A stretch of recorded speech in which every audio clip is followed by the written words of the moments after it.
ये समझ नहीं आया मेरे को। मतलब कि जब भाई डॉक्टर साहब लोगों की मेमोरी उड़ा रहे थे तो मल्टीवर्स कैसे खुल गया, ये टूट कैसे गया। हम ये बात समझते हैं कि जब आप जादू की बंदूक उठा लोगे तो कोई सवाल खड़ा नहीं करने वाला, मगर हम हर बार चूतिया तो नहीं ना बन सकते। या फिर आप कुछ कर और रहे हो और हमें बताया कुछ और जा रहा है। और आदमी से तभी कोई बात छुपाई जाती है जब वो कोई लफड़ेबाजी वाला काम करने जा रहा हो। तो सबसे पहले हमें जवाब पाने के लिए सवाल खड़े करने होंगे। हमें ट्रेलर में बताया गया था कि भाई डॉक्टर स्ट्रेंज लोगों के दिमाग से पीटर की यादों को मिटा रहे हैं, मगर क्या हो अगर डॉक्टर साहब यादों को मिटा ही नहीं रहे थे। What? तो इसे ऐसे समझो हम सब मान लेते हैं डॉक्टर साहब पूरी दुनिया के लोगों के जहन से स्पाइडरमैन की छवि को भुला रहे थे, मगर उसके बाद क्या ट्विटर पे तो अभी भी वो ट्रेंड कर रहा होगा।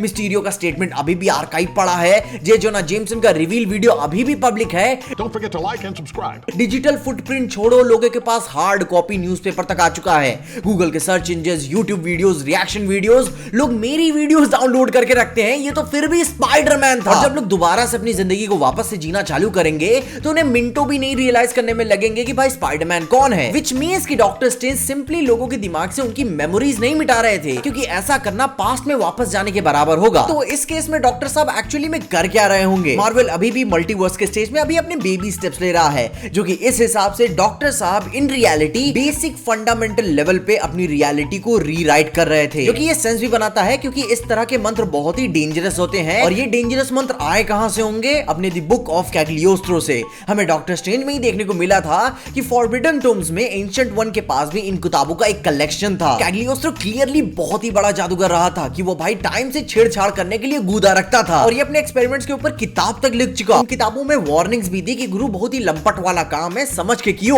वरना तुम्हारी एक छोटी सी गलती रियलिटी की गाड़ मार देगी। जो कि यही वाली सेम गलती हमें व्हाट इफ के एक एपिसोड में देखने को मिलती है। औरत के चक्कर में डॉक्टर साहब ने अपना पूरा यूनिवर्स ही खत्म कर दिया। कैग्लियोस्ट्रो गुरु बहुत ही गुरु घंटाल आदमी है। कसम से तुमको लगता है क्या कि वो मर गया होगा, कहीं मल्टीवर्स के मजे मार रहा होगा? मगर इधर यहाँ इनके साथ नो वे होम में क्या गलती हुई और कहां पे? ट्रेलर में हमें दिखाया गया कि भाई डॉक्टर साहब अपना मंत्र पढ़ रहे थे, लेकिन पीटर अपना अलग ही राग अलाप रहा था। उनका दिमाग कहीं पे डिस्ट्रैक्ट हो गया तो भाई पूरी एमसीयू की टाइमलाइन का डायरेक्शन चेंज हो गया, जो कि ऐसा ठीक उनकी ओरिजिन में भी हुआ था। वो अपने करियर में बहुत ही एरोगेंट, कॉमर्शियली और क्रिटिकली सक्सेसफुल सर्जन रहे हैं। उन्हें अपनी कला का घमंड रहा है, उसमें कोई शक नहीं है, लेकिन यह जरूरी नहीं है कि उनका हर काम हर बार उन पे बैकफायर ही हो जाए। वो अपने काम में बहुत अच्छे हैं। ट्रेलर में उन्होंने पीटर से ही कहा है कि गुरु दिक्कत तुम्हारी है, लफड़ेबाज तुम आदमी हो, the problem is you trying to live to different life. जिससे ये स्ट्रॉन्ग अजम्पशन निकल आता है कि भाई पीटर की इस डिजिटल जमाने में पीटर की ये सीक्रेट आइडेंटिटी एक मेन इशू बन जाती है। लेकिन इन रियलिटी हमें पॉइंट आउट कराया गया है डॉक्टर स्ट्रेंज की स्पेल की वजह से मल्टीवर्स का प्रॉब्लम खड़ा हुआ है, जो कि भाई लॉजिकली देखे तो बात पूरी तरीके से गलत भी नहीं है। पर अब व्हाट इफ की तरह स्ट्रेंज इधर कोई पीटर के दो भाग तो नहीं ना कर सकते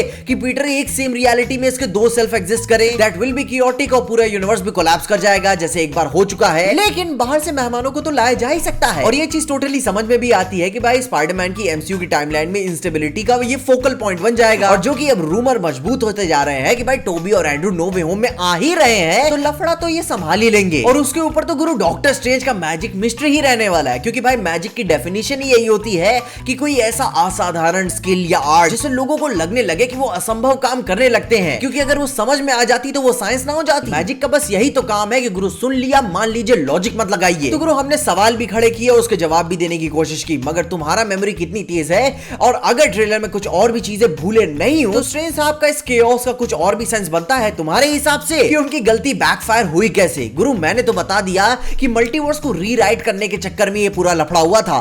तुम्हारे पास इस थ्योरी को सपोर्ट करने के लिए अगर कोई कंसिस्टेंट आंसर है तो कमेंट्स उसके बारे में मुझे जरूर बताओ। इसके अलावा तुम क्या सोचते हो वो भी बताना, और अगर आपको इस वीडियो में देखे कहीं भी अच्छा लगा, खुशी या मजा आया, लाइक मार दो इस वीडियो को। इस चैनल पर कहीं से भी नए आ गए हो तो सब्सक्राइब तो मार देना चैनल को, और अगर आपको वीडियो कुछ ज्यादा ही पसंद आ गई तो अपने दोस्तों को शेयर कर देना।